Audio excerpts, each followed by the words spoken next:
معزز سامعین کرام، بزرگان دین، نوجوانان ملت،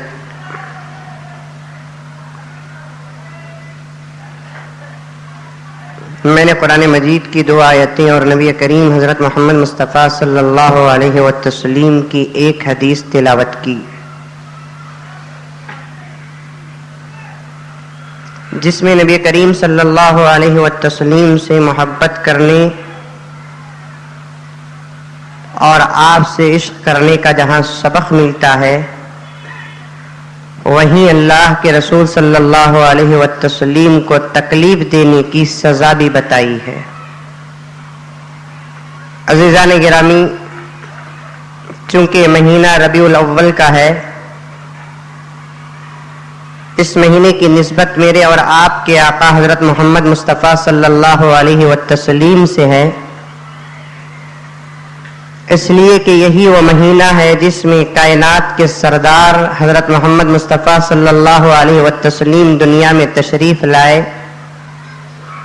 جب بھی یہ مہینہ شروع ہوتا ہے، حضرات مقررین، واعظین، خطباء، حضرات علماء حضور اکرم صلی اللہ علیہ وسلم کی سیرت کو موضوع بناتے ہیں، عنوان بناتے ہیں، یہاں تک کہ ہم میں سے بہت سارے ایسے محلے اور نوجوان بھی ہیں کہ اپنے اپنے محلوں میں سیرت النبی صلی اللہ علیہ وسلم کے جلسے منعقد کرتے ہیں، اس لیے کہ عزیزان گرامی، جسم کی ایک غذا ہوتی ہے، اگر روٹی کھاتے ہیں تو پیٹ بھرتا ہے، چاول کھاتے ہیں تو پیٹ بھرتا ہے، اور دوسرے اشیاء اگر کھاتے ہیں تو پیٹ بھرتا ہے، اسی طریقے سے روح کو بھی بھوک لگتی ہے، اور اس بھوک کی غذا ہے اللہ اور اللہ کے رسول کا ذکر۔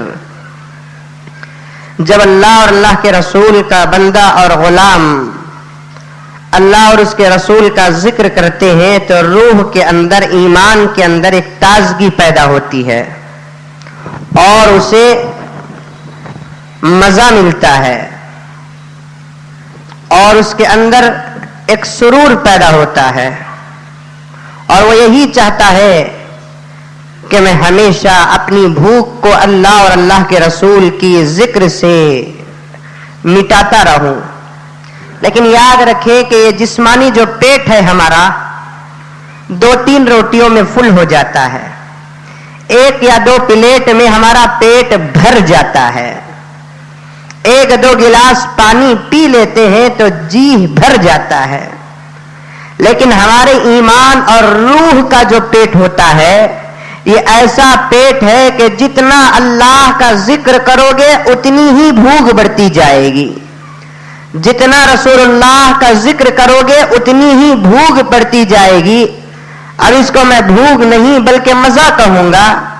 جب کسی انسان کو کسی چیز کا مزہ لگ جاتا ہے، یقیناً بار بار اس چیز کو یوز کرتا ہے، حلال تو دور کی بات، اگر حرام کا بھی مزہ لگ گیا اور اس کا عادی ہو گیا تو پھر دیکھیے، اٹھے تو اس چیز کو استعمال کرتا ہے، بیٹھا تو اس چیز کو استعمال کرتا ہے، کھاتا ہے، پیتا ہے، جہاں کہیں جائے اس چیز کو ضرور استعمال کرتا ہے۔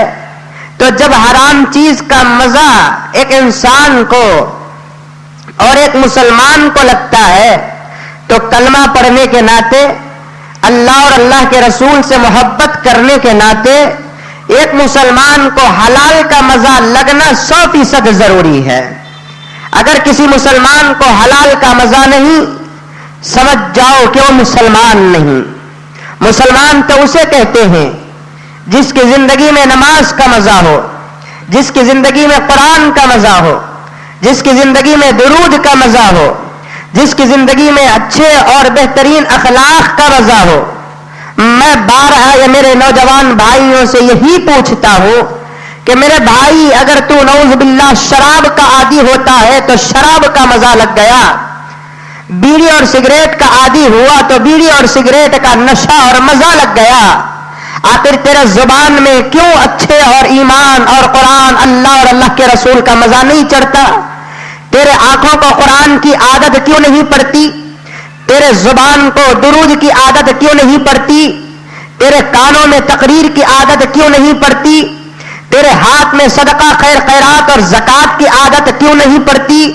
تیرے پیروں کو اللہ اور اللہ کے رسول کے راستے میں اٹھا کر رکھنے کی عادت کیوں نہیں پڑتی؟ تو اس کا یہی ایک جواب ہوگا کہ ایمان جتنا مضبوط ہوتا ہے انشاءاللہ تعالی اس کے اعمال بھی اتنے ہی اچھے ہوتے ہیں۔ تو بہرکیف میرے نوجوان دوستو بھائیوں، عرض کرنا چاہتا ہوں میں کہ یہ مہینہ جس میں اللہ اور اللہ کے رسول صلی اللہ علیہ وسلم کا ذکر زیادہ ہوتا ہے، ہر ایک کو یہ خواہش ہوتی ہے کہ میں جہاں تک ہو سکوں نبی کی سیرت کو حاصل کروں اور سنوں۔ اسی لیے میں نے بھی سوچا کہ چلو ذرا پیغمبر صلی اللہ علیہ وسلم کی سیرت کو آپ کے سامنے رکھتا چلوں۔ اور یہ کسی مسلمان کے بس کی بات نہیں کہ وہ اپنی زندگی میں حضور کے پیدا ہونے سے لے کر حضور کے وصال تک پوری زندگی کو بیان کرے اور سنے۔ اللہ تعالیٰ نے پیغمبر کی سیرت کو اتنی بڑی بنایا، لکھنے والے لکھتے لکھتے مر گئے، کہنے والے کہتے کہتے مر گئے، اشعار اور نعت پڑھنے والے پڑھتے پڑھتے مر گئے، لیکن کسی نے بھی اللہ کے رسول صلی اللہ علیہ وسلم کی سیرت کا ایک خطرے کا حق ادا نہیں کیا۔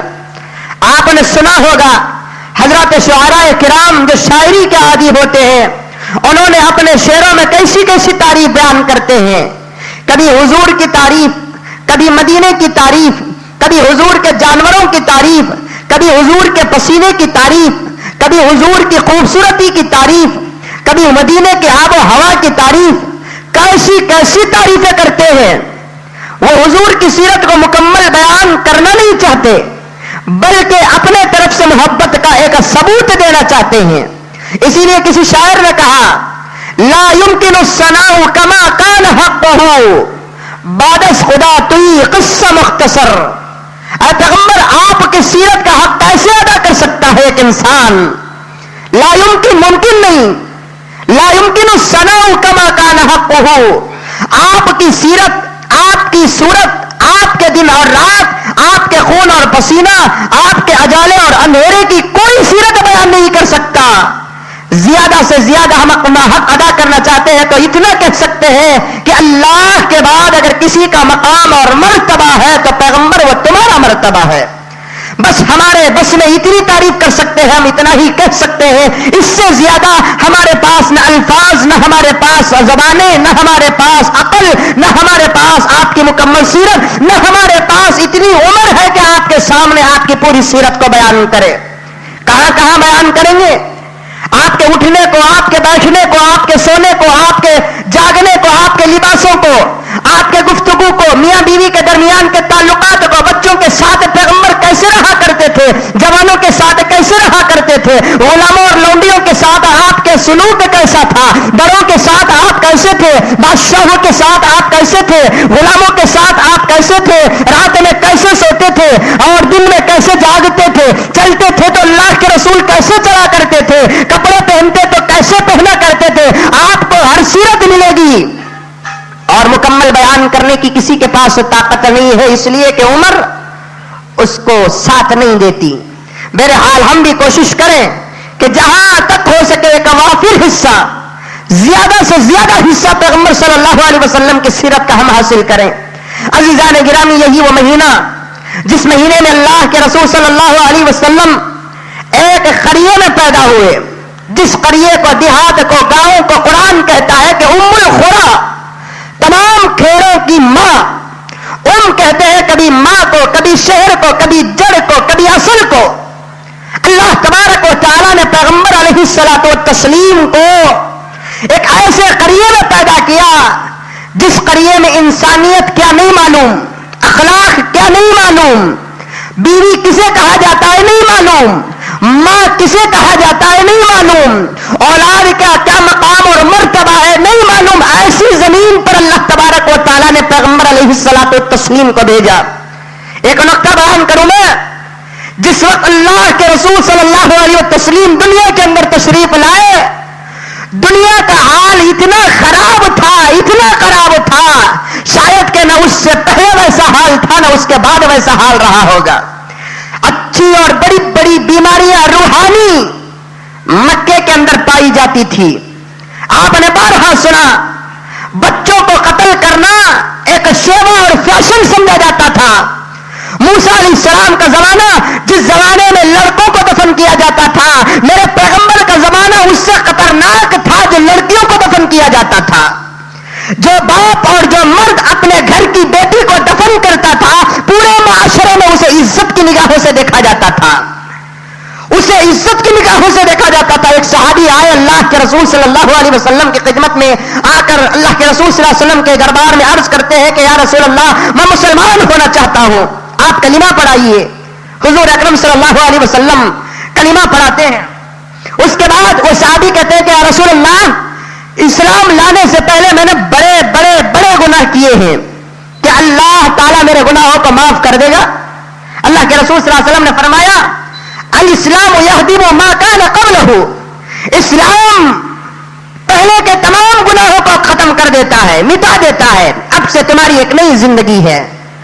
وہ صحابی کہتے ہیں کہ یا رسول اللہ، میں نے بڑے بڑے گناہ کیے ہیں. حضور نے پوچھا کہ کیا کیا تو نے؟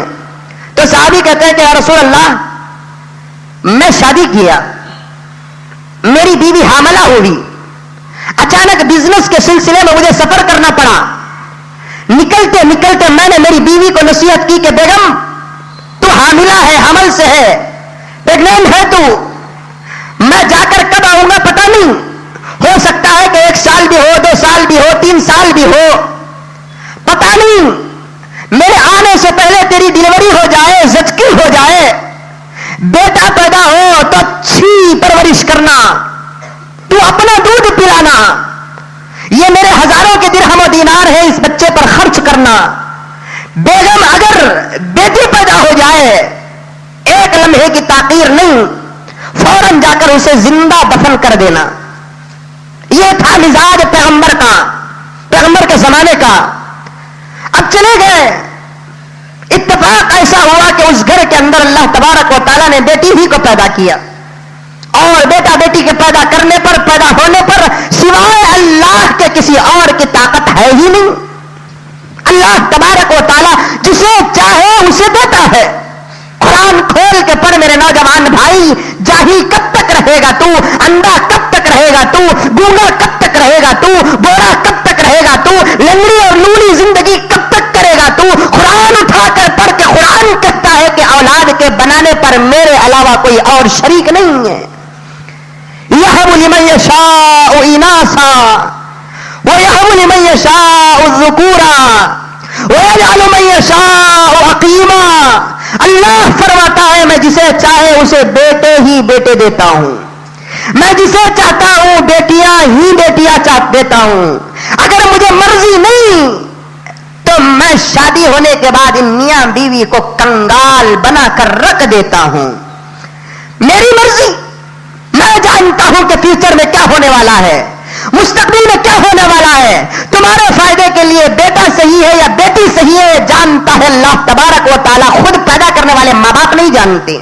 یہ بڑا مجمع یہاں پر بیٹھا ہوا ہے، میں نہیں جانتا کہ کس کے گھر کے اندر کیا بیت رہی ہے، کس کے گھر کے اندر کیا گزر رہی ہے. لیکن ہو سکتا ہے کہ اس میں سے ایسے میرے بوڑھے بزرگ بھی ہیں کہ جو اپنے بیٹوں کی پیدائش پر خون کے آنسو بہاتے ہوں گے، خون کے آنسو بہا رہے کہ کاش میرے گھر کے اندر بیٹا پیدا ہونے کے بجائے بیٹیاں پیدا ہو جاتی.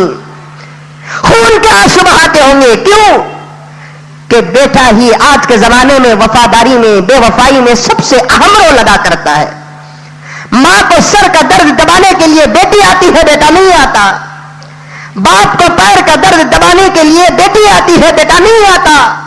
حالات کوئی چھپے چھپائے نہیں، سامنے پیش کروں گا میں آپ کے سامنے، پورے دلیل اور پروف کے ساتھ پیش کروں گا. ایک بیٹی ہے جو ماں باپ کی جتنی خدمت کرتی ہے، شاید کہ کوئی بیٹا ہے جو اپنے ماں باپ کی خدمت کرنے والا نہیں. اللہ تبارک و تعالیٰ جانتے ہیں کہ کس کے حق میں کیا بہتر ہے، بیٹا بہتر ہے یا بیٹی بہتر ہے. اللہ کے ہاتھ میں ہے، اللہ کے علاوہ کسی اور کے ہاتھ میں نہیں ہے. لیکن آج کے زمانے میں کلمہ پڑھنے والے وہ مسلمان جو ابو جہل کے گود میں پیدا ہونا تھا، ابو لہب کے گود میں پیدا ہونا تھا، مکے کے مشرکوں اور کافروں کے پیٹ میں پیدا ہونے والے بعض وہ انسان جو آج کلمہ پڑھ کر پیدا ہو رہے ہیں، لیکن وہ تو کلمہ تو پڑھ لیا لیکن ان کا مزاج، ان کا خیال، ان کے عقائد آج بھی ایسے ہیں جیسے ابو جہل کے آج سے 1400 سال پہلے ہیں. یہ ہفتے کی بات بتا رہا ہوں میں, کہیں اور دوسرے ہفتے کی بات نہیں. اس ہفتے کی بات بتا رہا ہوں میں کہ دوسری بیٹی پیدا ہونے پر میرا ایک نوجوان بھائی اپنی بیوی کو گھر سے بھگا دیا. دوسری بیٹی پیدا ہونے پر میرا ایک نوجوان بھائی اپنی بیوی کو گھر سے بھگا دیا. اس بچی کی زندگی کا ذمہ دار کون؟ میں یہی پوچھنا چاہتا ہوں, یہ بچی کی زندگی کا ذمہ دار ہے کون؟ یہ پولیس والے رشوت لے کر کتوں کی طرح بن گئے, ان کا پرسان کوئی نہیں. جس کے پاس سے جتنا پیسہ آئے گا پولیس ویسا فیصلہ کرے گی. کورٹ میں ڈالیں گے آپ, لائر کورٹ سے لے کر ہائی کورٹ تک اور ہائی کورٹ سے لے کر سپریم کورٹ تک. آج مقدمہ ہو اور کل فیصلہ نہیں ہوتا, فیصلہ ہونے تک مقدمہ دائر کرنے والا موت کے گھاٹ اتر جاتا ہے. یہی وہ ہندوستان ہے. ایسے فیصلے بھی سپریم کورٹ میں اٹھائے گئے جو عرضی داخل کرنے والا مر کر 30 سال ہو گئے, آج ان کی عرضیاں اٹھائی گئی ہیں. یہ ہے آج ہمارے زمانے کے کورٹ. میں پوچھنا چاہتا ہوں کہ اس بچی کی زندگی کا ذمہ دار کون؟ پیٹ میں ہاتھ ڈال کر کوئی ماں اپنے بچے کو بناتی ہے؟ کوئی ڈاکٹر لا کر پیش کرو کہ ایسی دوا بنائے, کوئی سائنسدان ایسی دوا بنائے کہ انجیکشن دے دے تو بیٹا ہو جائے, انجیکشن دے دے تو بیٹی پیدا ہو جائے. آج سن لے, تجھے عورتوں پہ رحم کرنے کے خاطر تجھے میں ایسی دعا بھی بتاؤں گا کہ انشاءاللہ تعالیٰ اگر تو بیٹوں کا حریص اور کتا ہے تو تجھے بیٹے ملیں گے. بیٹے لے لے, لیکن بیٹے بیٹے بیٹے بیٹے کر کے مرنے والا اس بات کو مزمل کی اپنے سینے کے تختے پہ لکھ کے رکھ لے کہ بیٹیوں کو نفرت کر کے بیٹوں کی ہرس کرنے والے امرد تیرے جنازے میں کھانا بھی دینے کے لائق نہیں ہوگا تیرا بیٹا. لکھ لے, اگر بیٹا حاصل کرنا ہے بیوی کو نہ مار, اگر تجھے بیٹا ملنا ہے بیوی کو طلاق نہ دے, اگر تجھے بیٹا ہونا ہے بیوی کو اپنے گھر سے نہ بھیج. آ میرے پاس, انشاءاللہ دعا بتاؤں گا, اللہ کے رسول صلی اللہ علیہ وسلم کے قرآن کی آیتیں بتاؤں گا. اگر کوئی آدمی جمعرات کی رات کو یا احد یا احد یا احد بول کر 100 مرتبہ پڑھتا ہے, شروع میں 11 مرتبہ درود اور آخر میں 11 مرتبہ درود پڑھتا ہے, تو اللہ تعالیٰ اس رات کی ملاقات سے بیٹا عطا فرماتے ہیں. یہ دوا کسی ڈاکٹر کے پاس نہیں ملیں گی, کسی نرسنگ ہوم میں نہیں ملے گی, کسی سرجن کے پاس نہیں ملے گی. یہ پیغمبر کی جوتیوں کا صدقہ کہ شریعت کے اندر اس کا ذکر بھی تجھے ملے گا. یا متکبر پڑھا کر انشاءاللہ تعالیٰ تیری زندگی میں اولاد ملیں گے. اگر کوئی عورت 1 مہینے یا 2 مہینے یا 3 مہینے کی حاملہ ہے تو اس کے پیٹ میں اپنی انگلی سے محمد صلی اللہ علیہ وسلم کا نام لکھ دے, انشاءاللہ بیٹا پیدا ہوگا. اگر کوئی عورت 3 مہینے کی حاملہ ہے تو یہ نیت کر لے کہ اگر یہ بچہ پیدا ہوگا تو انشاءاللہ میں اس بچے کا نام محمد رکھوں گا. اللہ تعالیٰ اس نام کے صدقے میں بیٹا عطا فرمائیں گے. پہلے آ کر پوچھ کے حضرت میں بیٹا کا حریص ہوں, مجھے بیٹا چاہیے, اب میں بیٹا حاصل کرنے کے لیے کیا کرنا ہے؟ آ کر ہم سے پوچھ بیوی پہ کیا ظلم کرتا ہے, بیوی پہ کیا ہاتھ اٹھاتا ہے, بیوی کو کیا گھر سے بھیجتا ہے. ایک گھر کے اندر بیٹی پیدا ہو گئی, پہلی بھی دوسری بھی گھر سے بھگا دیا. میں یہی پوچھنا چاہتا ہوں کہ اس بچی کی زندگی کا ذمہ دار کون؟ فون آتا ہے کہ حضرت ایک جگہ پر ایسا حادثہ ہوا کہ دوسری بیٹی پیدا ہوئی, ہنگامہ گھر کے اندر چل رہا ہے. کہتا ہے کہ گھر کو آنے کی ضرورت نہیں. ہمارا امی بولے کہ انہیں بیٹیاں پیدا کرنے والی بیٹے پیدا کرنے والی نہیں, ایسا ایک رشتہ لے کر آتی ہوں میں, تجھے بیٹا پیدا کرے گی, میری زبان دکھ جائے گی, لوگوں کا عمل نہیں دکھے گا. ارے مزمل صاحب اتنا سخت بولتے ہیں. ارے مزمل کی زبان کو دیکھنے سے پہلے ان کمینے نوجوانوں کی زندگی کو جھانک کر دیکھو کہ جو اپنی کمزور اور ضعیف عورتوں پہ ظلم اٹھاتے ہیں, کئی کمزور اور ضعیف عورتوں پہ ظلم اٹھاتے ہیں. آخر اس معصوم بچوں کے ذمہ دار کون جن کے اوپر شوہر عقل سے باہر رہ کر ظلم کرتے ہیں؟ ارے بیٹی پیدا کرنا, میں یہی بتایا کھلے طور پر, عورت اپنے طرف سے اگر بچہ پیدا کرنا ہوتا تو بغیر مرد کے بھی بچہ پیدا کر سکتی ہے. کر سکتی ہے کہ نہیں کرتی ہے؟ یاد رکھو, ایک صحیح بات بتاتا ہوں میں آپ کو, جب تک اس عورت سے مرد نہیں ملے گا بچہ پیدا نہیں ہوگا. یہ مزاج تو اللہ تعالیٰ انسانوں میں نہیں بلکہ درختوں میں بھی رکھے ہیں. درخت کے اندر بھی 2 قسم ہے, مردوں کا ایک درخت ہوتا ہے, عورتوں کا ایک درخت ہوتا ہے. جب تک مرد کے درخت کی ٹہنی کو لے کر ڈالی کو لے کر عورت درخت کو ڈالی کو ملا کر گھاٹی نہیں ڈالیں گے, کھجور میں درختوں میں کھجور پیدا نہیں ہوتا.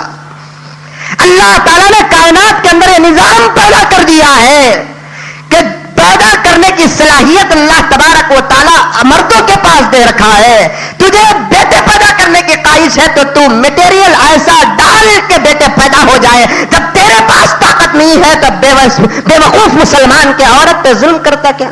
एक फ्रिज है घर के अंदर, आप जाकर रखे गाय का गोश्त, 2 दिन के बाद अगर फ्रिज खोलकर उठाएंगे तो गोश्त, कौन सा गोश्त मिलेगा? बकरे का? अरे बोलिए, बकरे का मिलेगा, गाय का मिलेगा? गाय का मिलेगा। क्यों मिलेगा गाय का गोश्त?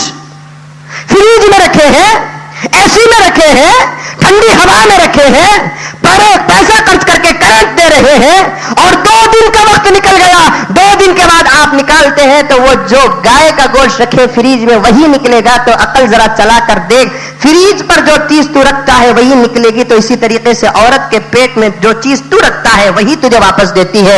ये एहसान है एक औरत का कि तेरे बच्चे को 10 महीने तक वो पेट में रखकर जनती है, तो बजाय उसका शुक्र अदा करने के उसे घर से भगाता है। 10 महीने तक तू औंधा भी सोता है, चित्ता भी सोता है, गाड़ी का किक नहीं मारता है, कट्टे नहीं मारता है, सब कुछ करता है। जाकर तेरी बीवी से पूछ के 3 महीने के अंदर उसे जो मुसीबत आती है, जो खई पर खई करती है, जरा पूछ कर देख के खई क्यों हो रहा है। मामूली बात नहीं बच्चे पैदा करना, मामूली बात नहीं बच्चे पैदा करना। अल्लाह ताला ने यह ताकत औरतों को दे रखी है। अगर मर्द बना को देता तो मस्जिद कुछ आते नहीं थे। हाँ? दिए बगैर किसी का पेट बड़ा हो गया तो उठने 6 महीने, बैठने 6 महीने, है नहीं? किसका तो भी रहा था गुस्सा करना को मिसाल बोल रहा हूं सर, मैंने उसी अलग में पकड़ लो, कोई इशू बना लेना चाह रहे मौली साहब। हमारे सूरतों को बोलते थे, कपड़ा को बोलते थे, अब हमारे पेटों को भी बोलना शुरू कर डालेना बोलकर। मिसाल बोल रहा हूं मैं आपको, मामूली चर्बी जम को पेट जरा बड़ा हो गया तो स्टूल में बैठकर खा रहा है, चलने नहीं हो रहा है। जनाबे आली आने से 10-15 मिनट पहले उनका पेट शरीफ आ जाता है। क्या भी ये किस्सा आपका? ऊपर जगह है, तशरीफ ले जाइए, नहीं चढ़ने नहीं होता, किनारे खड़ को नमाज पढ़ ले तू, फला फला फला फला फला। हमारा पेट हम ना आ जाए तो ये तकलीफ होती है। मेरे भाई, तेरे दिल को, दिमाग को, तेरे जमीर को झिंझोड़ने के लिए कह रहा हूं कि हमारा पेट हमारे पेट में आ जाए तो ये तकलीफ। एक औरत को उसका पेट नहीं, अल्लाह तबारक व तआला ने हमारी नस्ल को, हमारे बाप दादा के नाम को जिंदा करने के लिए वो कहीं की औरत एक जुमले की वजह से हमारी बीवी बनकर आई और हमारी औलाद को अपने पेट में 10 महीने तक रखती है, तो बताओ कि उसका एहसान नहीं? एहसान नहीं उसका? बैंक पर जाते हैं, पैसे रखते हैं, वापस निकालते हैं तो एहसान। कहीं जाते हैं, कोई चीज रखते हैं, वापस निकालते हैं तो एहसान। 10 महीने तक, पहले ही महीने से तकलीफ शुरू होती है, मामूली बात नहीं। आज मेरा कहने का मूड है इस सिलसिले पर। पहले ही महीने से इधर हमल टिका, 10, 15, 20 दिन, 1 महीने में उल्टियां शुरू होती हैं। मैंने भी देखा, आपने भी देखा होगा, वो नौजवान, वो बुजुर्ग, वो मेरे भाई जिनकी शादियां हुई हैं, मुंह में रोटी का लुकमा नहीं जाता, उल्टी हो जाती है। क्या क्या तकलीफ बर्दाश्त करती है हमारी बीवियां। 3 महीने के बाद और दूसरा सिलसिला शुरू हो जाता है, 4 महीने के बाद और दूसरा सिलसिला शुरू हो जाता है।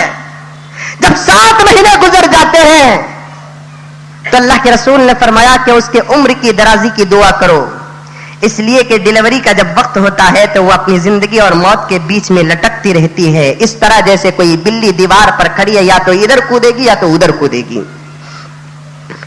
कभी हमने अपनी बीवी के लिए जिंदगी में खेला, अपनी बीवी के लिए जिंदगी को, अपनी जान को हथेली पे रखा, लेकिन हमारी बीवी हमारे बच्चे अगर 10 पैदा करती है तो 10 मर्तबा अपनी किस्मत को आजमाती है, अपनी जान को हथेली में रखती है, शौहर की खुशी के खातिर अपनी जान को बलि चढ़ाती है। दर्द पे दर्द होता है, तुझे पेट का दर्द आया, पैगंबर ने यह नहीं कहा कि अगर इस पेट के दर्द में तू मर जाए तो शहीद। अल्लाह के रसूल सल्लल्लाहु अलैहि वसल्लम ने फरमाया उस औरत के लिए बशारत है, उस औरत के लिए खुशखबरी है, उस औरत के लिए नेकबख्ती है कि अगर डिलीवरी के वक्त, ज़च्की के वक्त जो औरत मर जाती है, अल्लाह ताला कल क़यामत में शहीदों के साथ उठाएंगे। क्यों?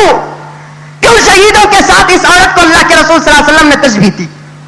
शहीद तो मैदान में उतरता है, तलवार से खेलता है, जिंदगी को आजमाता है, ये औरत दर्द से कर रहती है। तो मुहद्दिसीन फरमाते हैं शहीद के गर्दन पर तलवार पड़ती है तो जो दर्द होता है, यही दर्द अगर कोई औरत बच्चा जमती है तो होता है। इसीलिए पैगंबर अलैहिस्सलातो तस्लीम ने फरमाया अगर इस हाल में ये औरत मर जाए तो अल्लाह ताला शहीदों के साथ उठाएंगे। कितना बड़ा एहसान हमारी बीवी का कि हमारे बच्चे के वास्ते अपनी जिंदगी से खेलती है, एहसान नहीं मानता। अब मैं पूछता हूं मेरे भाइयों, बुरा ना समझो कि हुजूर सल्लल्लाहु अलैहि वसल्लम के तशरीफ लाने से पहले जो जिहालत थी वो जिहालत आज है कि नहीं है? है कि नहीं है? अरे उससे बदतर हो गया तू। वो जमाने में सिर्फ बच्चों को दफन करते थे, बीवी को सीने से लगाते थे। तू तो उससे कमतर और कमीना हो गया कि बच्चे को भी भगाता है, बीवी को भी भगाता है। वो एक काम करते थे और तू दो काम करके एक प्लेटफॉर्म और पार करता है। जबकि उनके पास पैगंबर नहीं थे, उनके पास कुरान नहीं था, उनके पास हदीस नहीं थी। तेरे पास क्या नहीं है? कुरान भी है तेरे पास, हदीस भी है तेरे पास। यहां तक कि पैगंबर ने क्या बेहतरीन बशारत दी। एक सहाबी आते हैं, कहते हैं कि या रसूल अल्लाह सल्लल्लाहु अलैहि वसल्लम, अल्लाह ताला ने मुझे बेटी अता फरमाई है। हुजूर ने फरमाया कि खुशखबरी हो जिसके घर के अंदर बेटी पैदा होती है, अल्लाह का सलाम उसके घर को आता है। आए अल्लाह का सलाम। अब देखेंगे कटौटा लगे सो लगे, लगे सो लगे, रास्ते में लगे सो लगे। राजीव गांधी का बेटा क्या आया इस इलाके को, सब वेलकम कर रहे हैं, वेलकम कर रहे हैं, कर रहे हैं वेलकम। अपनी अपनी तस्वीरों को उनके साथ जोड़ते हैं, जोड़ते हैं, जोड़ते हैं। वो बड़ा आदमी के साथ मेरी फोटो आ गई तो मैं भी बड़ा हो गया। वो दाल का बड़ा की माश का बड़ा की अल्लाह बेहतर जानता है। जबकि कोई फजीलत नहीं उसकी, कोई फजीलत नहीं। जरा सोच कर देख के तेरे घर के अंदर अल्लाह ताला अगर बेटी दे दे, किसका सलाम? अल्लाह का सलाम, अल्लाह का सलाम। सहाबी पूछते हैं या रसूलल्लाह अगर दूसरी बेटी पैदा हो तो दूसरा सलाम। या रसूलल्लाह तीसरी बेटी पैदा हो तो तब भी तीसरा सलाम। यहां तक कि जब जब बेटी पैदा होती रहेगी अल्लाह का सलाम मिलता रहेगा। फिर हुजूर सल्लल्लाहु अलैहि वसल्लम को जोश आया, पैगंबर फरमाते हैं ये तो अल्लाह का सलाम है, मेरे तरफ से तुमको वादा ये है कि जो आदमी अपनी बच्ची के पैदा होने पर खुश होता है, उसकी अच्छी परवरिश करता है, उसे जवान बनाकर उसके शर्म और हया की हिफाजत करता है, एक बाअखलाक लड़के के साथ उसका निकाह करके दे देता है, अपनी जिम्मेदारी से वो बिल्कुल दस्तबरदार हो जाता है, मरने के बाद वो और मैं ऐसे रहेंगे जैसे दो उंगलियां आपस में रहती हैं। वाह! एक बेटी घर में पैदा हो, बच्ची के पैदा होने पर खुश, हमें खुश होती नहीं। बेटा पैदा हुआ तो लड्डू, बेटी पैदा हुई तो झांगरी। आई भी सोचा ये झांगरी को भी, बेटी को, लड्डू को भी, बेटे को क्या ताल्लुक? बोले तो झांगरी में पेंशन ज्यादा रहते। पेंशन का तो मालूम नहीं कि पतंग उड़ानी, पतंग उड़ाने वाले को पूछोगे पेंच किसे बोलते बोलकर। मैं भी स्कूल में पढ़ते वक्त हमारा घर ऊपर बिल्डिंग था, मैं भी उड़ाया करता था। अरे पतंग उड़ाना कहते भी गुनाह क्या? आदमी बाटला मार रही मैं पतंग ही चढ़ाया तो पतंग उड़ाता था मैं भी। तो पेंच बोले तो घाटी, चिक, झांगरी के अंदर चिक्का ज्यादा। ये बताना चाहता है कि अब मेरे घर के अंदर चिक्का ज्यादा आ गई मेरे घर के अंदर पेंशन ज्यादा आ गई हैं, अब मेरे घर के अंदर टेंशन ज्यादा आ गए हैं। बज़ाहिर तेरे मुंह को मिठा कर रहा हूं जबकि मेरा दिल खट्टा हो गया है। बज़ाहिर तेरे मुंह को मिठा कर रहा हूं, मेरी जिंदगी कड़वी हो गई है। भाई तेरी जिंदगी कड़वी नहीं है, आज जिंदगी गुजर जाएगी, कल क़यामत में तेरा हश्र अल्लाह के रसूल सल्लल्लाहु अलैहि वसल्लम के साथ होगा। अल्लाह के रसूल अलैहिस्सलातु वस्सलाम की सोहबत तुझे नसीब होगी। 1400 साल का अरसा गुजर गया, आज तेरे घर के अंदर बेटी पैदा हो गई तो खुश हो जा इंशाअल्लाह ताला। 1400 साल पहले सहाबा को जो मकाम मिला था हशर के मैदान में, जन्नत में तुझे वो मकाम मिल जाएगा। क्या बेहतरीन बशारत अल्लाह के रसूल सल्लल्लाहु अलैहि वसल्लम ने बेटी के नाम पर दिए हैं। आज हमारी नहीं, बेटी पैदा हुई तो खुश, बेटा पैदा हुआ तो खुश हो जाओ।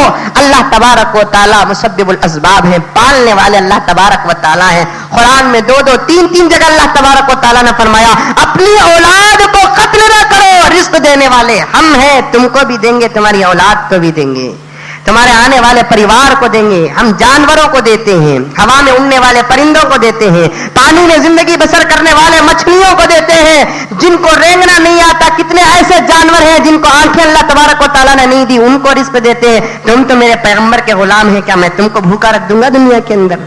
अल्लाह फरमाते हैं मेरे महबूब के तुम गुलाम हो, मेरे महबूब का तुम कलिमा पढ़ते हो, मेरे महबूब से तुम मोहब्बत करते हो, याद रखो कि हम कभी तुमको भूखा नहीं रखेंगे, कभी तुमको पेट नहीं मारेंगे। जब तुमको भूखा नहीं रखते तो हम तुम्हारी औलाद को भी भूखा नहीं रखेंगे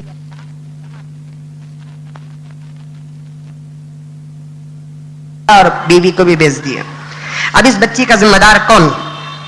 मैं पूछना चाहता हूं, ये इस हालात से मुजम्मिल बदनाम हुआ और ऐसी बदनामी पर मुजम्मिल कभी किसी की परवाह करता ही नहीं है। इस बच्ची का जिम्मेदार कौन? इसलिए कि बच्ची यतीम है। मैंने पूछा कि तुम्हारे अब्बा को कहो, मां नहीं, अगर तुम्हारा अब्बा नहीं है, क्या है तुम्हारा अब्बा? कहती है कि अब्बा का इंतकाल हो गया। यतीमों के घर के अंदर यह जुल्म, पैगंबर यतीम थे, पैदा होने से पहले पैगंबर के वालिद का इंतकाल हो गया। आज किसी यतीम पे तो जुल्म करेगा तो उस मदीने वाले यतीम को तकलीफ होगी। बाप नहीं, कौन जिम्मेदार? जब अकल दौड़ाता हूं तो यही जवाब मेरे पास आता है कि मोहल्ले का सदर और सेक्रेटरी, मोहल्ले का बड़ा जो होता है वही जिम्मेदार होता है। मेरे मोहल्ले के अंदर मेरे मोहल्ले की एक बच्ची को उसका शौहर जुल्म कर रहा है तो इसका मतलब यह हुआ कि मेरी बेटी पर जुल्म हो रहा है। अब जाएगी कहां वो? इन खाकी वर्दी वालों के दरवाजे को तो खिटखिटाने की ताकत है नहीं आज के जमाने में। काले कपड़े वालों के वर्दी, काले कपड़े वालों के दरवाजे यानी लायरों के दरवाजों को खिटखिटाने की ताकत है नहीं। अब ये रहे बच्चे कुछ उलमा जिनको आज के जमाने में सिर्फ मस्जिद और मुसल्ला मिंबर का एक गुलाम समझा जाता है। किया जा सकता है सिवाय दुआ और बद्दुआ के? जिनके हाथों में इख्तिदार है, जिनके हाथों में अल्लाह तबारक व तआला ने पावर दिया है, जिनको अल्लाह तबारक व तआला ने ओहदा दिया है, अगर वो आवाज करेंगे तो इंशाअल्लाह ताला कामयाब होगी आवाज। मिलाओ बनाओ, खाली फैसले करने पर ना उतरो, इन मसाइल के हल का भी कोई रास्ता निकालो। ऐसे यतीमों के सर पे हाथ रखो। किसी के सर पे हाथ रखने पर वो अजर नहीं है जितना अजर के यतीम के सर पे हाथ रखने पर है। हदीस में आता है कि यतीम बच्चा है, जाते जाते कोई मुसलमान पैसा देना चाहता है, पैसा नहीं, कुछ खिलाना चाहता है, कुछ नहीं है, पिलाना चाहता है, नहीं है, तो अल्लाह के रसूल ने फरमाया कि कम से कम उसके सर पे हाथ रखकर चला जा, इस नीयत के साथ कि अल्लाह ताला अब मुझे अजर देगा। पैगंबर ने फरमाया कि तेरे हाथ के तले उस यतीम के जितने बाल आएंगे अल्लाह ताला उतने गुनाहों को माफ करके उतनी नेकियां तेरे नामे आमाल में दाखिल करेंगे। कितना बड़ा अजर, कितना बड़ा सवाब, कितनी बड़ी फजीलत एक यतीम के सर पे हाथ रखने पर। आज ऐसी खिदमत करने का मेयार, ऐसी खिदमत करने का जज्बा खत्म। जो भी खिदमत करने का मौका आता, हमारी फोटो आई तो हमें खिदमत करेंगे, नहीं तो नहीं। अम्मा की कसम नहीं। छुपे हुए खिदमत करने वाले रुस्तुम और पहलवान शायद पैदा होना खत्म हो गए। हमारी फोटो आना, हमना बड़ा बनाना, हमें जो बोलते वो करना, तब जाकर हमें खिदमत करेंगे, वरना हमारी खिदमत नहीं, हम खिदमत नहीं करेंगे। जाओ सब्र कर लो। एक सब्र तो अल्लाह ताला सब्र भी एक चीज दिया है ना। ये सब्र कोई मालदार नहीं करता, ये सब्र कोई गुंडा नहीं करता, ये सब्र कोई रोबदार नहीं करता, यही सब्र कोई जालिम नहीं करता। उस पर अगर मुसीबत आ जाए तो जब उससे जाकर कहा जाएगा कि सब्र करो तो सब्र नहीं करता। अगर यही सब्र की बात किसी गरीब के लिए आती है तो कहते हैं कि गरीब है तुम सब्र करो अल्लाह ताला अजर देगा। नहीं, सब्र गरीब को भी करना है, मालदार को भी करना है, मजलूम को भी करना है, जालिम को भी करना है। लेकिन ये कहा का इंसाफ है कि गरीब है तो सब्र करो, मालदार है, अच्छा ताकतवर है तो बदला ले लो। नहीं, सबको इख्तियार है। तो मेरे हाल बात कहीं से कहीं अर्ज कर रहा था, ऐसे होने वाले हमारे मोहल्लों के अंदर, हमारे शहरों के अंदर ऐसे अगर कोई हादसात होते हैं तो हुजूर ने फरमाया कि जिसका कोई वारिस नहीं मैं उसका वारिस हूं, जिसका कोई बाप नहीं मैं उसका बाप हूं, जिसका कोई भाई नहीं उसका मैं भाई हूं, जिसका कोई जिम्मेदार नहीं मैं उसका जिम्मेदार हूं। यही पैगंबर की सीरत मुझे और आपको मिली है कि आप भी बन जाओ उसके वारिस जिसका कोई वारिस नहीं।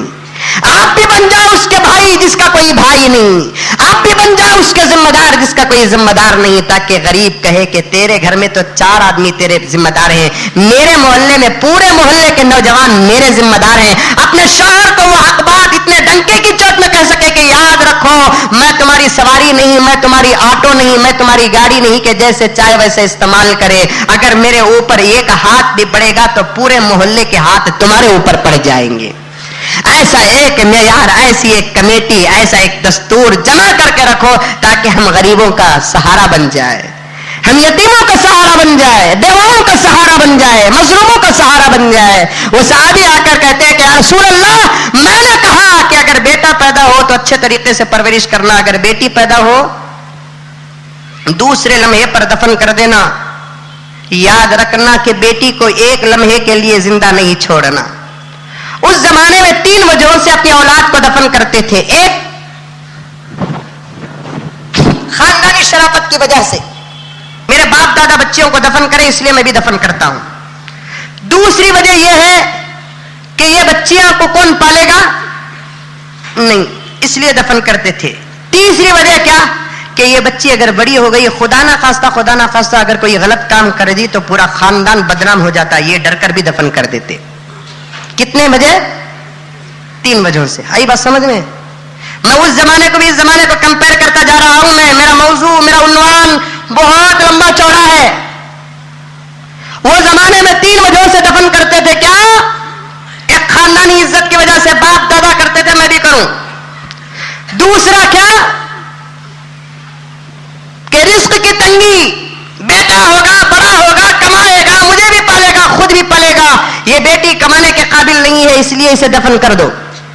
तीसरी वजह यह है कि ये औरत है, जब पत्थर अगर जिद पर आ जाए तो पत्थर से ज्यादा मजबूत, अगर कमजोर हो जाए तो शीशे से भी ज्यादा हो जाती है। इसकी इज्जत पे अगर आंच आ जाए तो पूरा खानदान और कबीला बदनाम हो जाएगा। ये 3 वजह से क्या करते थे? जरा आज के जमाने में रहो, आज के जमाने पर जरा आओ। वो शेर थे, हम 1.25 शेर। इस जमाने में भी हमारे बाबा को बेटे बेटे बेटे, हमारे दादा को भी बेटे, हमारे खानदान में बेटे। ये कौन सी बेवार सी बेटियां पैदा करती, इसके वास्ते छोड़ो इसे, इसके वास्ते बेटियां नहीं पैदा करते। दूसरा, रिस्क की तंगी का तो हर एक का ख्याल है।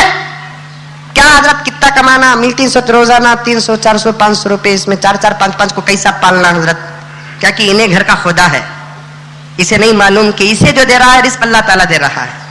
तीसरी वजह यह है कि यकीनन इज्जत हर एक को प्यारी है कि नहीं है? खुद अगर गुनाह करेगा भी तो इंशाअल्लाह ताला अपनी औलाद को गुनाह करने से रोकेगा, वही पक्का मुसलमान है।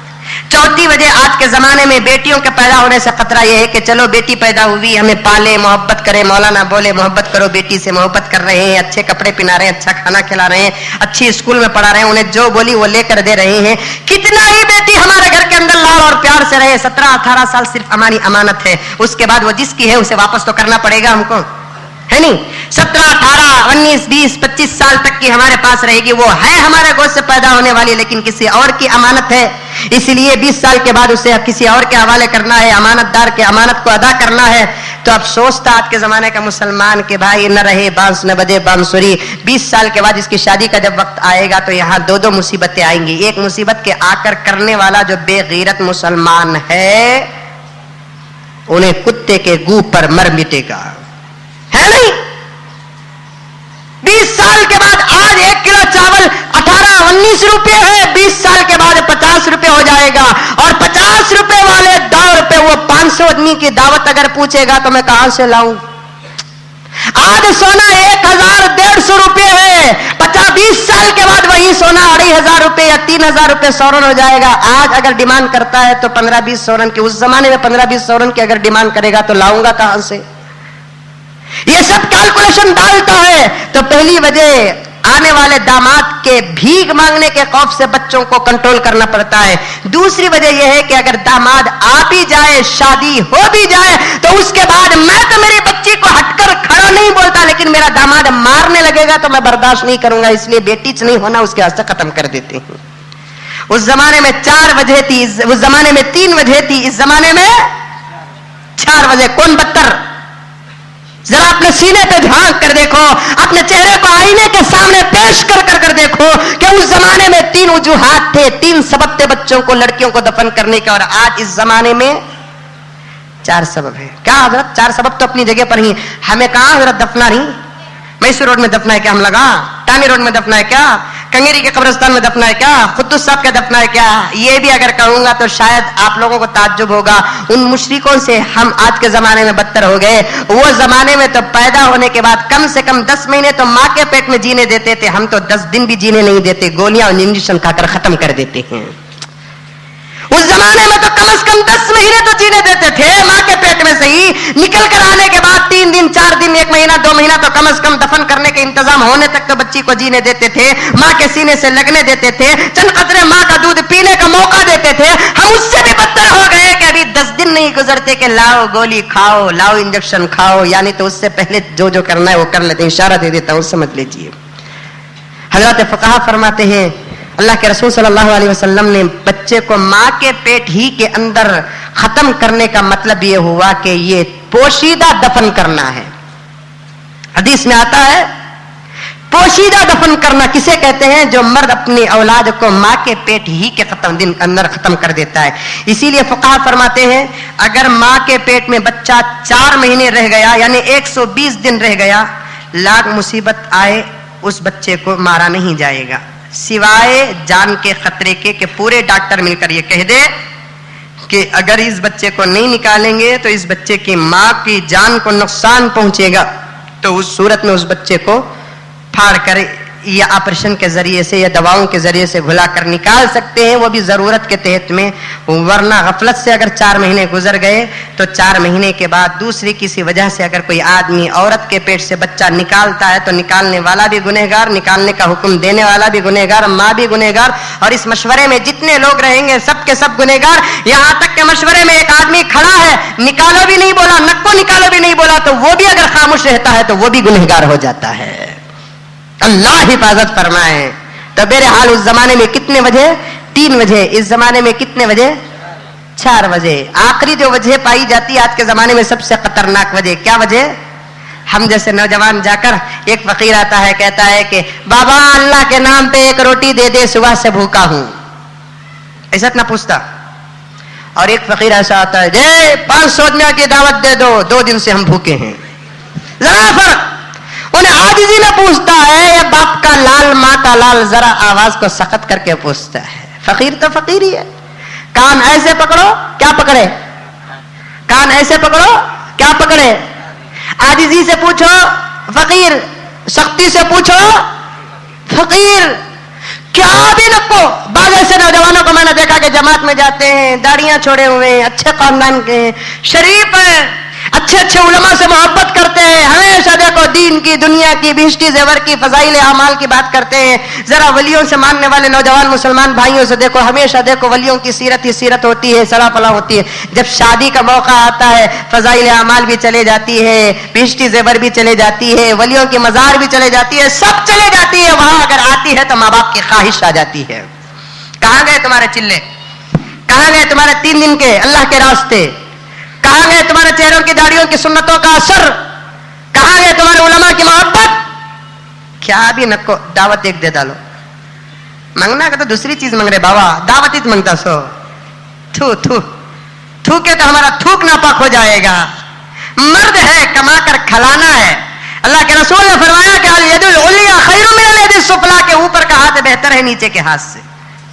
اوپر کے ہاتھ سے مراد دینے والا ہاتھ, نیچے کے ہاتھ سے مراد لینے والا ہاتھ. اوپر کا ہاتھ ہونا کہ نیچے کا ہاتھ ہونا, کیونکہ اللہ تعالیٰ پیروں کے مقابلے میں ہاتھ کو پہلے سے اوپر رکھا ہے. اب انہیں اوپر آنے والی چیز کو بھی ایسا کرے تو اچھا نہیں دکھتا. عہد کر لو, پکا عہد کر لو. 4تھی وجہ میں وہ 3 وجہ اگر نہیں بھی رہے ہمارے پاس تو 4تھی وجہ تو پائی جاتی ہے, یقیناً پائی جاتی ہے. کتنے حاجیوں کے گھروں کے اندر ایسا ہو رہا ہے, کتنے نمازیوں کے گھروں کے اندر ایسا ہو رہا ہے, کتنے ذمہ داروں کے گھروں کے اندر ایسا ہو رہا ہے, کتنے تبلیغی جماعت کے ساتھیوں کے اندر ایسا ہو رہا ہے, کتنے ولیوں کو چاہنے والوں کے گھروں کے اندر ایسا ہو رہا ہے. لین دین کے بغیر شادی نہیں ہوتی, मैं तो यहां तक कहता हूं हमारी मस्जिदों में निकाह नहीं हुए तो होने दो, ये पेट पालू मौली साहब, चोर मौली साहब अगर जाकर डुप्लीकेट दफ्तर से निकाह पढ़ाकर जिंदगी बनाते हैं तो बना दो। हमारी मस्जिदों के अंदर कानून ये है कि 1 महीना पहले आकर बोलना कि हमारे बेटे की शादी है। मस्जिद का कोई जिम्मेदार जाकर लड़की वालों से ताकीद करेगा कि अच्छा तुम्हारी बेटी से हमारे मोहल्ले के बच्चे से शादी है क्या? हाँ है। हमारा लड़का कदमी तुम्हारे पास पूछा क्या? नहीं पूछा बोलो तो हमें हार पहना कर या शाल उड़ाकर मस्जिद की तरफ से निकाह पढ़ाकर छोड़ेंगे। पूछा बोले तो लात मार को मस्जिद से बाहर करेंगे। ऐसा कानून बनाओ, लेकिन बनाने वाला कोई नहीं है। बोलते हैं क्या तुम्हें बोले सका हमें चले तो हजरत हमारा कंपा डूब जाऊंगा तुम्हें बड़े ठेठ बातें करते हैं, तुम्हें वो नहीं होने के बात हजरत, वो खैर होते हैं कि नहीं होते हैं कि हमारी ख्वाहिश है कि आप न सही आपकी औलाद तो इंशाल्लाह एक जमाने में ऐसे हो जाएगी, अब न सही आइंदा आने वाली मसाजिद में अल्लाह ताला ऐसा इंतजाम करे ताकि हमारे नौजवानों के अंदर एक सख्ती पैदा हो जाए, एक मोहब्बत पैदा हो जाए और मसाजिद के अंदर एक कंट्रोल पैदा हो जाए कि ऐसा फकीर जो पैगंबर की उम्मत को तकलीफ देता है, ऐसा रजील जो पैगंबर सल्लल्लाहु अलैहि वसल्लम को तकलीफ देता है और पैगंबर और सहाबा की सीरत को मिटाकर हमारे दफ्तर में निकाह करना चाहता है, तो ऐसे पैगंबर के दुश्मन को हम अपना दफ्तर हरगिज नहीं देंगे। ऐसे पैगंबर के दुश्मन को हम अपना दफ्तर हरगिज नहीं देंगे। ऐसा अगर कानून बनाएंगे तो इंशाअल्लाह ताला सारे बेंगलुरु के अंदर मशहूर हो जाएगा कि वो मस्जिद में उस आदमी का निकाह नहीं होता जो आदमी अल्लाह और अल्लाह के रसूल को तकलीफ देता है। तो इस मस्जिद में मालदार ना आए लेकिन गरीबों की दुआएं तो जरूर लग जाएगी ऐसे मस्जिदों के अंदर। तो बहरहाल बात कहीं से कहीं अर्ज कर रहा था, वो सहाबी कहते हैं कि या रसूल अल्लाह मैंने कहा कि बेटी पैदा हो तो 1 लम्हे की ताकीर नहीं करना, फौरन दफन कर देना। सफर को गया 2-3 साल के बाद जब मैं वापस आया, दरवाजा खटखटाया तो मेरा पहला सवाल यही था कि तुझे पैदा हुआ क्या? मैंने खैर आफियत नहीं पूछी, मैंने तेरी जिंदगी कैसे है नहीं पूछी, 2-3 साल तक बगैर मेरे तो कैसे रही ये नहीं पूछी। मैंने पूछा तो ये पूछा कि मैं जाते वक्त तुझे हमल था, हुआ क्या? तो औरत कहती है कि बेटी पैदा हुई और मैंने दफना दिया। हकीकत यह है कि अल्लाह ताला उसके घर के अंदर बेटी पैदा की है और मां कभी अपने हाथों से अपनी औलाद को दफन नहीं करते, क्यों? तो उसे मालूम कि 10 महीने मेरे पेट में मेरे खून से, मेरे चमड़े से, मेरी हड्डियों से लगी हुई चीज है, इसे छोड़ा नहीं जाएगा। तो पैदा हुई, शौहर आने तक पालती थी, ये करती थी, वो करती थी, पड़ोस वालों को जाकर भी समझा दी अगर मेरा शौहर आ जाए तो ये बच्ची अपनी समझ लेना, इसका खर्च इंशाल्लाह मैं उठा लूंगी, लेकिन मेरे शौहर को नहीं बताना कि ये बच्ची मेरी है, बस मेरी बच्ची जहां कहीं हो मेरे हाल जिंदी रह जाए यही मेरे लिए अच्छा है। शौहर आया, पूछा कि हुआ क्या? तो औरत कहने लगी बेटी पैदा हुई और मैंने उसे दफन कर दिया। तब जाकर शौहर ने अपने बाहों में अपनी बीवी को लिया, खुश हुआ, शुक्रिया अदा किया, तारीफ करने लगा और लाए हुए बीवी को तोहफे देने लगा। मुझे तेरे ऊपर पूरा भरोसा, जरूर तो हमारे खानदान की इज्जत की हिफाजत करेगी, बहुत अच्छा हुआ, ये देख तेरे लिए मैं ये लाया हूं, ये लाया हूं, ये लाया हूं, ये लाया हूं। उसके बाद भूख लगती है शौहर को, शौहर कहता है कि खाने के लिए इंतजाम करो, तो खाने का दस्तरखान बिछा, दस्तरखान में बैठता है ये आदमी जो इस्लाम कबूल किए साहबी। उसी वक्त अंदर से बाहर से एक बच्ची दौड़ते हुए अम्मी अम्मी पुकारते हुए आई। तो जैसे ही ये बच्ची की आवाज मेरे कान पर पड़ी तो कहते हैं ये साहबी या रसूल अल्लाह मेरे पूरे वजूद पर जलजला आ गया, परेशान हो गया, अगर ये बच्ची बाहर की है तो मेरी बीवी को अम्मी क्यों पुकार रही है? तो मैंने फौरन बीवी से पूछा कि बच्ची कौन है और तुमको क्यों पुकार रही है? तो औरत कहने लगी ये बच्ची तो पड़ोस की है, ऐसे ही घर में आना जाना था, वो अपनी माँ को भी अम्मी पुकारती है, मुझे भी अम्मी पुकारती है, मेरी बच्ची नहीं है ये। तब जाकर तसल्ली हुई। अब वो बच्ची का चलना, खेलना, कूदना, बैठना, सब दिल के अंदर मोहब्बत इस मर्द इस सहाबी के अंदर भी आ गए। तो सहाबी अभी बच्ची के साथ जरा खेलने लगे। 1 दिन, 2 दिन, 3 दिन, 4 दिन, कई महीने जब गुजरे, अपनी बच्ची तो मोहब्बत नहीं, गवार की बच्ची तो मोहब्बत आ गई। तो बीवी सोचने लगी कि ये बच्ची से मेरे शौहर इतनी मोहब्बत कर रहे हैं, जब को इनको मैंने कहा कि बाहर की बच्ची है तो इतनी मोहब्बत कर रहे हैं, अगर इनको मालूम हो जाए कि इतनी प्यारी बच्ची, मीठी बात करने वाली, एक खेलने कूदने वाली बच्ची, ये फूल अगर इन्हीं का है तो और भी ज्यादा खुश हो जाएंगे। ये सोचकर गलती क्या होती है कि एक दिन घर को आए तो बीवी कहती है कि सरताज ये बच्ची जिसको तुम इतनी मोहब्बत करते हो ये किसी और की नहीं, दरअसल ये तुम्हारी ही बच्ची है। अल्लाह अकबर। जैसे ही बच्ची की खबर इस सहाबी को पहुंचती है, सहाबी फरमाते हैं कि या रसूल अल्लाह गया हुआ गुस्सा पूरा मेरा वापस आ गया। दस्तरखान पर बैठने लगा तो उठकर खड़ा हो गया। मेरे पास हमेशा तलवार रहती थी, मैंने बीवी को करीब आने नहीं दिया। कुल्हाड़ी लिया, बच्ची को ऐसे ही पकड़ता और खींचता हुआ मैंने वहां गया जहां पर बच्चियों को जिंदा दफन करते हैं। आज भी मक्के मुकर्रमा में बाबे अब्दुल अजीज के सामने जरा सीधे जाकर राइट पे जाएंगे तो एक बहुत बड़ा मैदान है मक्के मुकर्रमा में। अरब हजरात हर मैदानों में कोई ना कोई इमारत बना चुके हैं, लेकिन जहां उस जमाने में बच्चियों को जिंदा दफन किया जाता था वहां कोई इमारत बना नहीं सके। मैंने वहां के एक मौलाना से सुना, जब वहां भी इमारत बनाने के लिए खोदा गया तो बजाय जमीन में पानी निकलने के ताजा खून निकलना शुरू हुआ। तो अरब के वहां के जो मिलिट्री थे और हुकूमत थी, उन्होंने ऐसे उसे छोड़कर चारों तरफ से घेरा डाल दिया। उसके ऊपर से पुल तो बनाया, लेकिन उस जमीन में कोई इमारत बन न सकी। आज भी मौजूद है। अल्लाह ताला आप तमाम में हर एक को हज नसीब फरमाए। जब अल्लाह ताला आपको हज की दौलत देंगे तो जाकर वहां देखो, आज भी वो मकामात मौजूद है। वहां छोटे छोटे छोटे छोटे पत्थर रखे हुए हैं। हमेशा उन पत्थरों के पास अल्लाह की प्यारी और मासूम मखलूक कबूतर बैठी हुई होती है। यूं मालूम होता है कि वो बच्चियों को अल्लाह ताला ने कबूल कर लिया, इसलिए उनके कब्रों पर पाकीज़ा पवित्र और कबूतर बैठे हुए हैं। तो बहरकैफ खींचता हुआ वहां आया जहां बच्चियों को दफन करते थे। मेरी मासूम बच्ची को मालूम नहीं कि मुझे क्यों यहां लाया गया है। एक जगह पर मैं बिठा दिया और इतनी मासूम थी कि वो भाग भी न सकी, इसलिए कि मेरे से दिल लगा ली थी। अब मैं कुल्हाड़ी लेकर, फावड़ा लेकर मैं कब्र खोदने लगा। मिट्टी नीचे से निकलकर जब मेरे कपड़े पर पड़ती तो बच्ची कहती है कि अब्बा आपके कपड़ों पर मिट्टी लगी है, जरा हटा देती हूँ। बच्ची आती मेरे कपड़ों को झटकती, तब भी मुझे कोई रहम नहीं आया। मैं पूरी कब्र को खोद दिया। अब खवलते हुए आंखों से मैंने बच्ची को देखा तो बच्ची मासूम निगाहों से मुझे देखने लगी। बच्ची को नहीं मालूम कि मेरा बाप है और मुझे दफन करने वाला है। हुजूर कैसे जमाने में आकर कैसे लोगों को सवारा, ये बताना चाहता हूं मैं आपको। कैसे पत्थर दिल लोगों के जमाने में अल्लाह के रसूल सल्लल्लाहु अलैहि वसल्लम आए, कैसे पथरेली जमीन पर अल्लाह के रसूल सल्लल्लाहु अलैहि वसल्लम आए, कैसे सख्त मिजाज लोगों के दरमियान अल्लाह के रसूल सल्लल्लाहु अलैहि वसल्लम आए। आने के बाद आपकी सीरत में वो नक्शा बदला उन लोगों का तो आज भी सारी दुनिया मुतहय्यर है। आज भी सारी दुनिया परेशान है कि ऐसे सख्त मिजाज लोगों के दिलों को फेरने के लिए हुजूर को चिटकियों का भी वक्त नहीं लगा। बदलते हैं तो कैसे बदलते हैं इंशाअल्लाह वो भी अर्ज करूंगा। जब पूरी कब्र तैयार हो गई तो मैंने बच्ची को उठाया। सुनते हुए हमारे दिल थर्रा रहे हैं और हुजूर का दिल बहुत नरम। हुजूर को कितनी तकलीफ हुई होगी।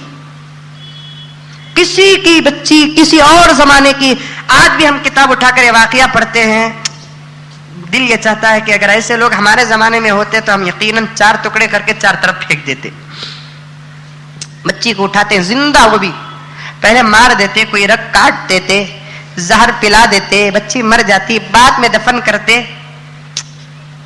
लेकिन जिंदा बच्ची को कैसे जमाने में अल्लाह के रसूल आए देखो। उठाया या रसूल अल्लाह, उठाकर बच्ची को मैं जोर से धड़ाल से डाला खबर पर, तो बच्ची जाकर खबर पर पड़ गई। मुझे पुकारने लगी अब्बा अब्बा अब्बा अब्बा। इतना अंदर गड़ा खोदा था कि बच्ची उछलकर वापस भी नहीं आ सकती थी। अब उसके बाद जब मैं ऊपर से मिट्टी डालना शुरू कर दिया, अरे एक मुर्दा है, मरा हुआ है, उसे इंसान को दफन करते हैं तो अल्लाह के रसूल ने फरमाया कि खबर पर रखो, उसके ऊपर लकड़ियां यानी तो कच्ची ईंटें रखो, उसके बाद उसके ऊपर मिट्टी डालो, उसके कफन पर मिट्टी ना पड़े। ये मैयत का एहतराम है। यहाँ एक मरतबा मैं सुरत के कब्रिस्तान पर गया तो एक साहब के मेरे दोस्त का इंतकाल हो गया। जनाजे की नमाज पढ़ाया गया, खबर के पास भी जाकर देखा तो मुर्दे को सुला दिया, ऊपर से मिट्टी डाल डाले, ऊपर लकड़ियां भी रखे नहीं, कच्चे ईंटा भी रखे नहीं, क्या भी नहीं रखे, ऊपर से मिट्टी डाले। नहीं, ऐसा दफन नहीं करना कभी किसी को। मैयत अंदर रहकर बाद में फटकर बाद में मिट्टी अगर दबक जाती है तो फबिहा, लेकिन मैयत का एहतराम फर्ज है। बाज़ उलमा ने फरमाया कि वाजिब है, दफन करने के बाद उसे ऐसे मिट्टी लकड़ियां देना है, यानी तो कच्ची ईंटें रखना है, पत्थर का रखना यानी तो संदल की लकड़ी का रखना मकरूह है। ऐसी लकड़ियां रखो कि चंद दिन के बाद दिबक चढ़ जाए, ऐसे ईंटें रखो कि बारिश की वजह से दबक जाए। लेकिन जब तक तुम्हारे निगाहों के सामने तुम्हारी मैयत और तुम्हारी मैयत का कफन हो, कोशिश करो कि उसके कपड़ों पर मिट्टी ना पड़े। इसीलिए जब हम मिट्टी के ढेले देते हैं मैयत को तो लेकर रखने वाले को भी हुक्म यही है कि अतराफ में रखे, ऊपर ना रखे। अतराफ, सराने, किनारे, पैंते, ऐसे अतराफ रखेंगे, ऊपर नहीं डालेंगे। लेकिन एक ऐसा जमाना है कि जमाने में जिंदी बच्ची को उतार कर ऊपर से मिट्टी डाल दिया जा रहा है। पुकार रही कि अब्बा अब्बा अब्बा अब्बा। पूरे जिस्म पर मिट्टी पड़ रही है, आंखों के अंदर शैतानियत थी, सूरज छपा हुआ है, बच्ची मिट्टी को झटक रही है, हाथ से इशारा कर रही है। ये इशारा कई किस्म की भीख मांग रहा था कि अब्बा मुझे बचा लो, मैं तुम्हारे दस्तरखान पे नहीं आऊंगी। ये इशारा कई किस्म के सवालात कर रहा था कि अब्बा मुझे क्यों दफन कर रहे हैं, मैंने क्या बिगाड़ा था, मुझे तो पैदा करने वाली जात अल्लाह ताला की है। अब्बा मुझे उठा लो, मैं तुम्हारी चौखट तक नहीं आऊंगी, अल्लाह ताला जो देगा मैं खा लूंगी। लेकिन मैं उसका इशारा समझते हुए भी मैंने अपने हाथों से दफन कर दिया या रसूल अल्लाह। आज उस बच्ची को देखता हूं तो इन आंखों से खून के आंसू झड़ते हैं। क्या अल्लाह ताला मेरा इस गुनाह को भी माफ कर देंगे? तो अल्लाह के रसूल ने फरमाया कि अल इस्लाम यहदिमु मा काना क़ब्लहु, इस्लाम तो वो है कि कलमा पढ़ने से पहले पहले जो भी गुनाह करता है अल्लाह ताला तमाम गुनाहों को माफ कर देता है। इस्लाम के बाद अगर गुनाह करता है तो अल्लाह ताला माफ नहीं करता सिवाय तौबा के। बताना यह चाहता हूं कि हुजूर कैसी जमीन पर आए, कैसे लोग थे, उनको कैसा सुधारा है। इंशाअल्लाह ताला बकिया बातें मैंने जो आयत पढ़ी थी और कुरान के हदीस की जो तिलावत की थी, इंशाअल्लाह बकिया बातें आइंदा जुमा तमाम हजरात के सामने रखूंगा। अल्लाह तबारक व तआला मुझे और आपको तमाम आलम इस्लाम को अमल करने की तौफीक व सआदत अता फरमाए, बेटियों से मोहब्बत करने की तौफीक अता फरमाए, बेटियों के पैदा होने पर अल्लाह का शुक्र अदा करने की तौफीक अता फरमाए।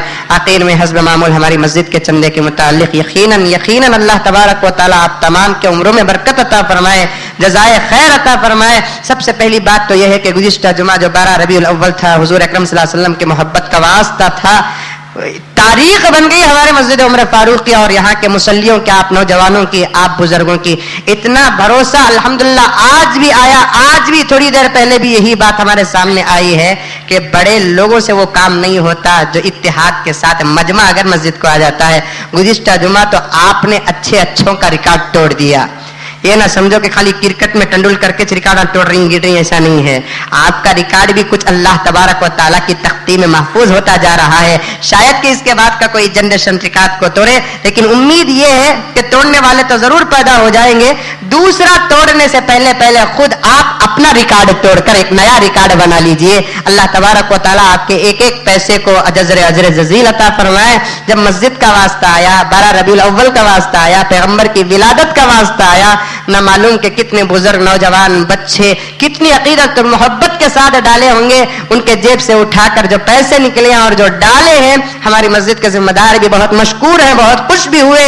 और मेरे कानों तक जब बात आई कि मौलाना इतना चंदा हुआ है तो यकीनन मैं खुश भी हुआ, दुआ पर्सनल तौर पर किया। यकीनन आप यकीन करें, मुसल्ले पर खड़े होकर कहता हूं कि इलाह आलमीन इनको दुनिया और आखिरत में यकीनी तौर पर दौलत अता फरम। अगर इनके पास दौलत आ गई तो यकीनन ये लोग गुमराह नहीं होंगे। उन लोगों के पास दौलत चले जाए जिनके पास दौलत जाने से गुमराह होते हैं, हम उनके पास दौलत जाने से हिफाजत की दुआ मांगते हैं। और आप हजरात ने तो बहुत दिल खोल कर जो मस्जिद के लिए चंदा इनायत फरमाया है, जिस जिस मकसद के लिए आप दिए हैं, अल्लाह तबारक व तआला हर मकसद में भरपूर कामयाबी अता फरमाए। इस जुमा में मैं आप हजरात से दरख्वास्त करता हूं कि मस्जिद का बहुत सारा काम बाकी है और आपके लिए खुशखबरी भी है कि सामने की जगह लेने का इंशाअल्लाह ताला प्लान किया गया है। इसमें सिर्फ और सिर्फ अल्लाह की मदद और नबी के सदक़े के बाद आप हजरात के ताउन की सख्त जरूरत है। आपका एक एक पैसा ही इस मस्जिद के जिम्मेदारों की उम्मीदों के लिए यकीनन एक बहुत बड़ा पिल्लर है। हम किसी करोड़पति, किसी मालदार पर उम्मीद नहीं लगाए हैं, अल्लाह और उसके रसूल के बाद आप जैसे मुखलिस मुसल्लियों पर उम्मीद लगाए हैं। आप तमाम हज़रात से गुजारिश है तवज्जो भी फरमाए और मस्जिद के लिए ज्यादा से ज्यादा चंदा इनायत फरमाए। अल्लाह तबारक व तआला आपके देने को दिलाने को कबूल फरमाए। आमीन आमीन आमीन सुम्मा आमीन। व आखिरु दावाना अनिल हम्दुलिल्लाहि रब्बिल आलमीन।